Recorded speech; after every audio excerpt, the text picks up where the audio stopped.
যেহেতু শীতকাল চলে এসেছে, শীতের সবজি নিয়েই আজকে একটা রেসিপি তৈরি করব। আমি এখানে পরিমাণ মতো তেল দিয়ে দিয়েছি। এখন দিয়ে দিয়েছি পেঁয়াজ কুচি।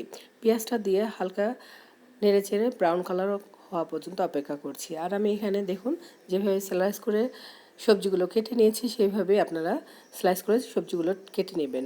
যখন পেঁয়াজটা ব্রাউন কালার হয়ে এসেছে এর মধ্যে দিয়ে দিচ্ছি হাফ চা চামচ রসুন বাটা, 1 চা চামচ মরিচের গুঁড়া, হলুদের গুঁড়া, হাফ চা চামচ পরিমাণ মতো লবণ দিয়ে এখন তেলের উপর মশলাগুলো খুব ভালো করে কষিয়ে নিতে হবে। যখন মশলাগুলো কষানো হয়ে যাবে এই পর্যায়ে আলুগুলো দিয়ে আবার নেড়েচেড়ে কষিয়ে নিব। আর ঢাকনা দিয়ে ঢেকে কিছুক্ষণ সেদ্ধ হওয়ার জন্য অপেক্ষা করব।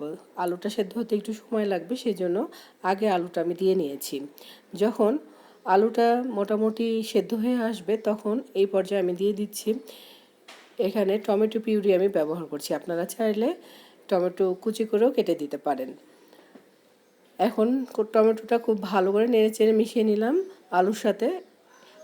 তারপরে ঢেলে দিলাম সবটুকু সিমগুলো দিয়ে খুব ভালো করে মশলার মধ্যে কষিয়ে নিলাম। কিছুক্ষণ কষিয়ে তারপর পরিমাণ মতো পানি দিয়ে ঢাকনা দিয়ে ঢেকে দিতে হবে। আমি এখানে প্রায় 1 কাপের একটু বেশি পানিটা ব্যবহার করছি। যার যার প্রয়োজন অনুযায়ী সে একটু ঝোলটা কমিয়ে বা বাড়িয়ে নিতে পারেন। যে ঝোল খেতে চান সে একটু বেশি পরিমাণে দিবেন। আমি যেহেতু একদম শুকনা করে ফেলবো সেই জন্য আমি পরিমাণ অনুযায়ী পানিটা অ্যাড করেছি। যখন নেড়ে চেড়ে দিতে হবে মাঝে মধ্যে, আর দেখতে হবে সেদ্ধ হয়েছে কিনা।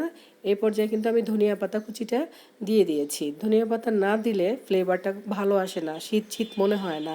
এই যে তৈরি হয়ে গেল আমার